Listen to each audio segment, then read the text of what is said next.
teman-teman kan di sini udah paham ya, kita temanya Indonesia butuh anak muda. Tadi waktu jawab langsung bisa bareng-bareng gitu. Jadi sudah melekat nih, Indonesia butuh anak muda. Tahun 2024 itu di daftar pilih sementara itu yang mendominasi anak-anak muda memang. 60% lebih. Kalau data aslinya tuh dari 205 juta pemilih. Milenial tuh 69 juta pemilih, Gen Z 47 juta pemilih. Bu Risa, sebagai rektor termuda di Indonesia dan juga masuk generasi milenial, ada gak sih kayak misalkan apa nih pesan yang pengen disampaikan ke teman-teman anak-anak muda yang mungkin baru pertama kali nyoblos nantinya di 2024. Nah kalau Bu Risa apa nih pesan buat teman-teman atau mungkin ada pengalaman dulu waktu nyoblos pertama kalinya juga seperti apa? Saya tuh untungnya nyoblos pertama kali itu 2014. Jadi waktu itu sudah kuliah ya. Jadi udah hampir lulus kuliah. Jadi lebih ngerti lah mengenai kalau mau nyoblos itu enggak kayak asal milih gitu.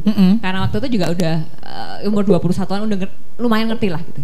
Jadi menurut saya sih yang paling penting kita ini kan seringkali nyoblos itu ada banyak nama-nama gitu ya, kayak bingung. Maksudnya gini, jangan sampai kita tuh nyoblos sesuatu yang kita nggak tahu apa gitu loh.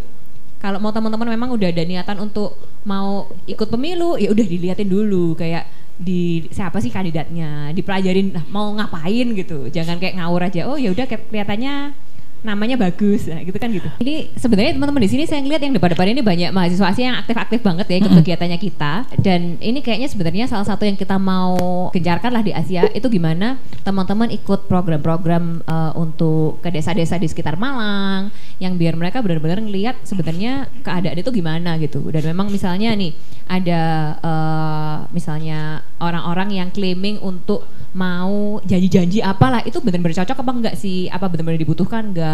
Dan tentunya ya meningkatkan wawasan dan literasi lah ya. Ini Mbak Nana pasti ini duta literasi, ini pasti udah jauh lebih jago daripada kita, malah kita yang harus belajar dari Mbak Nana. Berarti langsung terjun ke lapangan, lihat langsung ya bukti nyatanya gitu di lapangan. Apakah janji-janji yang kemarin 2019 itu sudah terjadi atau belum? Surveinya langsung dengan praktek di lapangan gitu. Kalau tadi di Asia ada program itu, kalau dari Mbak Nana sendiri untuk dedek-dedek ini yang pemilih pemula Mbak Nana yang akan nyoblos pertama kali, apa sih yang harus diperhatikan gitu agar nggak misjudgment gitu, nggak asal menetapkan suara gitu. Yang akan yang baru nyoblos di 2024 yang akan pertama kali. Oke. Yang udah kedua yang sekarang. Oke. Jadi rata-rata udah punya pengalaman sekali gitu ya. Iya. Terutama kalau bicara mungkin level pemerintahan lokal begitu ya. Karena kan seharusnya koneksi yang lebih dekat itu dengan pemerintahan lokal. Betul. DPRD daerah, DPRD kota. Dan memang pemilu langsung ini membuat semua urusannya seolah-olah copras-capres aja kan. Salah satu kritikan yang paling tajam atas penyelenggaraan pemilu serentak adalah semuanya terfokus pada pusat, seolah-olah hidup hanya urusan orang Jakarta. Mana suara-suara orang Malang, mana suara-suara teman-teman yang sehari-hari hidupnya berurusan dengan pemerintahan lokal. Semuanya tertutup oleh copras-capres, cebong kampret, kadrun. Bahkan media lokal pun yang diangkat juga itu headline-headline utamanya. Kalaupun mengangkat headline-headline isu-isu lokal tidak pernah betul-betul terlalu dalam.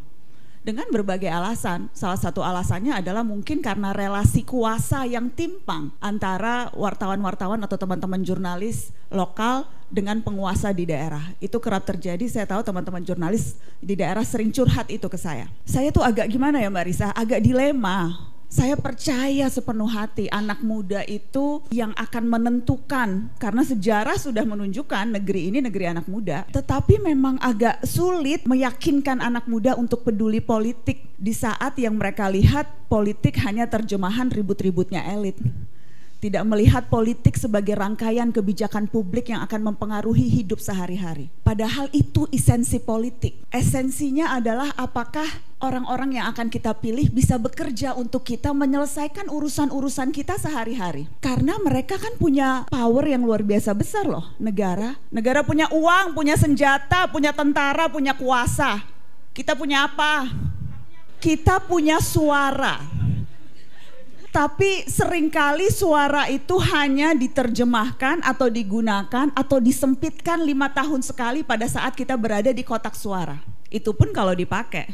Itu pun kalau tidak dihargain sehelai jilbab atau kaos partai. Iya kan? Nah, ketimpangan-ketimpangan seperti itu tuh yang sebetulnya membuat aku paham kenapa anak muda dengar kata politik aja tuh rasanya udah alergi. Karena nggak ada korelasinya, nggak ada hubungannya apa yang lu lakukan dengan apakah bisa membuat kualitas hidup gue lebih baik, gitu kan? Dan itu sebetulnya kesalahan terbesar dan tantangan terbesar. Bagaimana kita mau meyakinkan anak muda untuk peduli dan turun tangan pada negeri kalau melihat politik sebagai sesuatu yang jauh. Karenanya yaitu PR sih, PR kita sama-sama, terutama juga PR media. Saya merasa ini juga tanggung jawab media gitu ya, yang kerap kali memang lebih mudah menunjukkan hal yang buruk-buruk dibandingkan menunjukkan hal yang baik-baik. So that's my fault also. Walaupun not me personally, tapi maksudnya journalist as a whole gitu ya. Karenanya di narasi kita fokus selalu cerita berdampak dan bermakna, menularkan cerita-cerita berharga. Karena sekali lagi Indonesia bukan hanya Jakarta. Itu kenapa aku ngotot harus ada komunitas, ngotot harus ada roadshow, ngotot harus ketemu dedek-dedek di setiap daerah. Karena penting suara-suara ini untuk digaungkan. Dan digaungkannya tidak hanya 5 tahun sekali pada saat mereka lagi ngeburu-buru suara kita, tapi sehari-hari kalau melihat ada ketimpangan, ketidakadilan. Dan saya selalu menaruh beban lebih banyak itu ke teman-teman mahasiswa, Bu Risa. Mahasiswa, maha dari siswa, orang-orang privilege yang punya kesempatan untuk mereguk sumur dalamnya ilmu pengetahuan. Kalian itu anak-anak beruntung, hanya 6% yang bisa lulus jadi sarjana. Yang lulusan SMA bisa masuk perguruan tinggi hanya 30-35%. Sisanya nggak dapat kesempatan bisa kuliah di kampus sebagus ini dan rektor semuda ini. Saya ngebayangin kalian tuh sehari-hari bisa ngelihat role model perempuan muda, cerdas, independen jadi rektor. Itu kan role model dan gak semua orang punya kesempatan itu. Karenanya tuh aku selalu menaruh beban, menaruh harapan besar terutama ke anak-anak mahasiswa. Karena ya privilege yang kalian miliki. Di kampus sebagus ini, fasilitas selengkap ini, teman-teman seberagam ini. Jadi kalian yang harus terdepan. Kalau bukan kalian, siapa yang akan bicara atas nama petani yang kehilangan lahan, atas nama mahasiswa yang demo dan digaplok aparat? Siapa yang akan bersuara kalau bukan kalian yang memang tercerahkan akan informasi dan tahu beban itu ada? Karenanya aku merasa gak perlu meyakinkan untuk nyoblos 5 tahun sekali, ya itu udah pastilah, aku yakin. Nyoblos udah pasti, tapi apa yang akan kita lakukan in between nyoblos itu? Jangan mau yang kita punya cuma suara, dihargain cuma 100.000 di kotak suara, rugi amat. Jadi ya nyoblos, tapi di antara 5 tahun itu ada banyak sekali yang bisa dan harus dilakukan. Mengawal berbagai kebijakan publik, membela mereka yang hidupnya jauh lebih tidak enak dibandingkan kita, walaupun kadang kita suka merasa jadi korban dan merasa susah sendiri ya. Padahal dedek-dedek perempuan, kalau kita merasa susah, ingatlah ada sekelompok perempuan yang bahkan untuk beli pembalut aja nggak bisa. Banyak loh daerah yang bahkan untuk beli pembalut aja nggak bisa kalau lagi menstruasi. Itu kan sesuatu yang sangat personal buat kita ya, dan nggak pernah diomongin. Jadi ya saya menuntut banyak, bukan hanya nggak perlu lagi diyakinkan untuk nyoblos, itu udah aku yakin pasti akan nyoblos. Tapi bagaimana cara mencoblosnya dan bagaimana kita memastikan suara kita setelah itu tidak disia-siakan, itu betul. Jadi PR bersama itu. Tepuk tangan dong. Setuju banget Mbak Nana.